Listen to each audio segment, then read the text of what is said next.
Widespread threats causing chaos for several schools across the city. And according to New Orleans police, more than a dozen threats were made in just days. And tonight, juveniles are facing terrorism charges. WDS reporter Jonah Gilmore is live. Jonah, what are parents saying about these incidents? One parent tells me she saw that message at 6 this morning and could not wrap her head around it. She says because of that, she's now addressing gun violence in schools with her young child.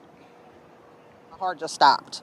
That's Kim Hugel's reaction to reading a social media post threatening to cause harm at her child's school. I said, there's no way you're going to school today. Friday, threats were made to 3 New Orleans schools, prompting them to either go on lockdown or release students early. He was very scared. He was very fearful. Hugel says those threats triggered conversations she never expected to have with her kid. We're telling him to stay on the same side as the door and just hide.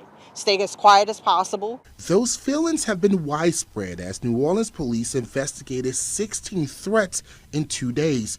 According to NOPD, 3 people ages 11 to 16 are facing charges. 2 of the incidents, the students arrested or charged attend the schools that they allegedly threatened. NOPD Superintendent Ann Kirkpatrick says students, teachers, and their families should not have to live in fear, vowing to catch every person that plays a role. I am committed to making sure that this stops. According to Mary Chastain Elfer with Thrive Kids, these threats could have a major impact on learning and students' mental health. When that threat is out there, it's hard not to still have it on mind, even if it's not founded.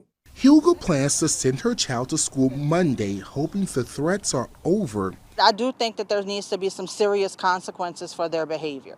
Adding, these arrests need to be a reminder that actions have consequences. I don't even think they can wrap their heads around that right now, what they're facing and the trouble that they're in. Tonight, there's no word on if those 3 arrested were responsible for all 16 threats made. NOPD also urging parents to talk to their kids to help prevent these incidents from happening. Reporting live in downtown New Orleans, Jonah Gilmore, WDSU News.